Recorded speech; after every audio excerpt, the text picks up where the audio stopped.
T'as fait déjà tomber tes serviettes. Ça va marrant. C'est un carpaccio de beurre. Ça va. Encore? Il est chaud, t'es chaud. T'as un ouais. poil qui repique là, Qui va regarde un conclure peu. avec lui, à mon avis, c'est lui. Voilà, voilà. Voilà. Alors, donc en fait, qu'est-ce que vous avez ici pour commencer? Enfin, poursuivre après ce sublime saucisson, hein, vous avez oublié de me le dire, merci. C'est particulièrement. C'est une blague. Donc alors, comme je vous le répète, les assiettes comme les autres, vous allez avoir. Donc c'est deux dames qui me font mes assiettes. C'est normal, il n'y en a aucune les mêmes, vous le voyez quand même bien, l'une à côté de l'autre. Je ne suis pas fou, elles vont la vaisselle, elles ont cuit à 1250 degrés. Il faut savoir que entre les débuts qu'elles ont commencé à faire et que je les reçois, il faut compter 2 mois de travail. Parce qu'il y a beaucoup d'épisodes, entre guillemets, de séchage, etc., de cuisson. Donc voilà. Alors, ce que je voulais pour commencer, en fait, c'est un carpaccio de bœuf, c'est de l'obus, donc c'est une partie du bœuf. Le bœuf, il vient de la ferme des pâturages de semois, c'est à côté de chez moi, c'est un petit village à Les Bulles. Voilà, donc toutes mes viandes, je les prends dans la ferme.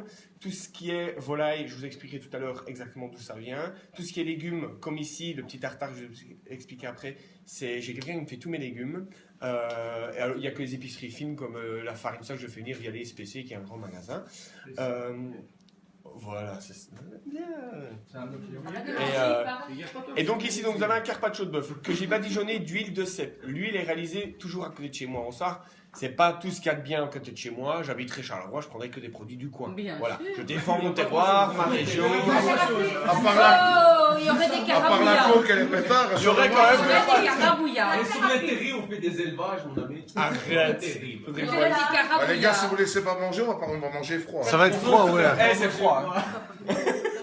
Et donc en fait cette huile-là, elle est réalisée donc maison. Alors comment est-ce qu'il procède? C'est qu'il fait sécher toutes ces herbes ou par exemple ces aliments. Comme ici c'est à l'huile de cèpe. Donc il les a fait sécher. Il a créé lui-même personnellement avec un ventilateur tout un système avec un parcours de caisses en bois qui font que ça sèche tous les aliments comme toutes les herbes.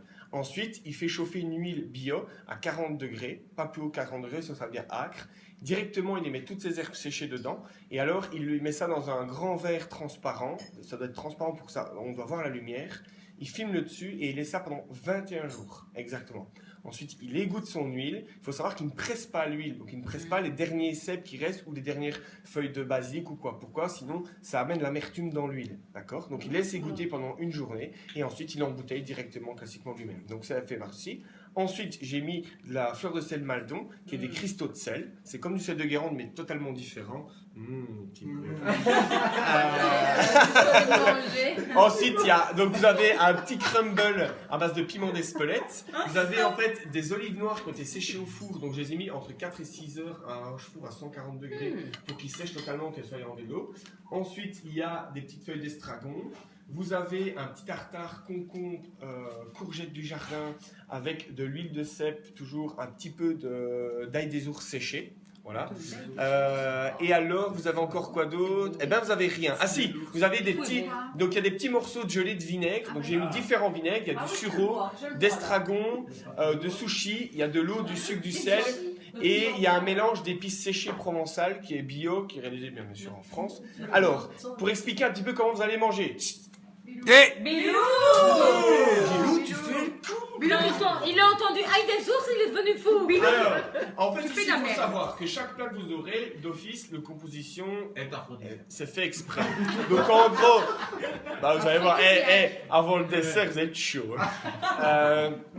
Donc en fait, ce qui peut se passer, c'est que de un moment donné, vous aurez la gelée de vinaigre qui va arriver, c'est un côté vinaigré, puis le croquant avec le tartare de courgette. Donc voilà, vous avez de temps en temps des pulsions qui vont arriver, c'est totalement fait exprès. Ah ça. Ah ça. Et vous allez rêver de moi après. Hein. Pulsions. Vous allez rêver de moi après. Hein.